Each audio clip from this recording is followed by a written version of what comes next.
టాలీవుడ్ లో ఎన్నో క్లాస్ సినిమాలు వెండితెర మీద అద్భుతాలు చేశాయి. ఎన్టీఆర్, ఏఎన్ఆర్ లాంటి సీనియర్ హీరోలతో టాలీవుడ్ సినీ హిస్టరీలో అద్భుతమైన క్లాసిక్ గా నిలిచిన చిత్రం గుండమ్మ కథ. ఈ చిత్రంలో సీనియర్ నటులు ఎన్టీఆర్ గారు అలాగే నాగేశ్వరరావు గారు అద్భుతమైన నటనతో ప్రేక్షకులను సూపర్ గా అలరించారు. ఈ చిత్రం తెలుగులో ఒక క్లాసిక్ చిత్రంగా నిలిచిపోయింది.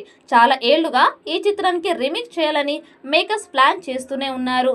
ఇక ఈ జనరేషన్ లో ఈ సినిమాను రీమేక్ చేసి ఎన్టీఆర్, నాగ చైతన్యతో తీయాలని ప్లాన్ చేస్తున్నారు.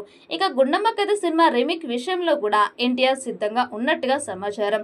ఈ చిత్రంలో నాగ చైతన్య, ఎన్టీఆర్ కలిసి మల్టీ స్టార్ చేస్తే ఖచ్చితంగా ఇండియన్ సినిమాలో క్లాసిక్ అయ్యే ఛాన్స్ ఉంది. ఇప్పటికే ఈ ప్రాజెక్టు గురించి చాలాసార్లు ఎన్టీఆర్ కూడా చెప్పాడు. తనకు చాలా బాగా నచ్చిన సినిమా అని, కుదిరితే ఖచ్చితంగా రీమేక్ చేస్తానని తెలిపాడు. ఈ ప్రాజెక్ట్ నటించడానికి ఇటు ఎన్టీఆర్, అటు నాగ చైతన్య ఇద్దరు సిద్ధంగానే ఉన్నారు. కానీ గుండమ్మ కథలో హీరోల తర్వాత అంతటి ప్రాధాన్యం ఉన్న పాత్ర గుండమ్మగా నటించిన సూర్యకాంతం పాత్ర. ఆమె పేరు మీదే ఈ సినిమా సాగుతోంది. కానీ ఈ జనరేషన్ లో ఆ పాత్ర అంతగా రక్తి కట్టించి నటీమణి కోసం మేకర్స్ కూడా ఎదురు చూస్తున్నారు. ఇప్పుడు ఫిలిం నగర్ లో వినిపిస్తున్న వార్తల ప్రకారం గుండమ్మ కథను రీమేక్ చేయబోతున్నట్టుగా తెలుస్తోంది. మహానటి కల్కి సినిమాలతో ఫ్యాన్ ఇండియా స్టార్ దర్శకుడిగా మారిపోయాడు నాగ్ అశ్విన్. ఈ దర్శకుడికి క్లాసిక్ సినిమాలంటే చాలా ఇష్టం. సావిత్రి గారి బయోపిక్ ని మహానటి సినిమాగా తీసి అద్భుతమైన విజయాన్ని సాధించాడు.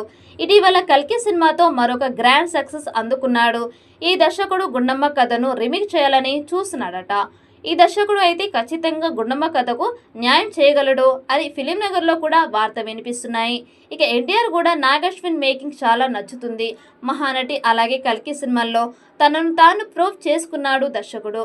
మహానటి సినిమాను ఒక క్లాసిక్ గా తీశాడు కాబట్టి గుండమ్మ కథ సినిమాను పర్ఫెక్ట్ గా ఎన్టీఆర్, నాగ చైతన్యతో నాగ్ అశ్విన్ రీమేక్ చేయగలడు. ఇక కల్కి 2 తర్వాత నాగ్ అశ్విన్ గుండమ్మ కథ రీమేక్ చేస్తారని వార్తలు ఫిలిం నగర్ లో జోరుగా వినిపిస్తున్నాయి.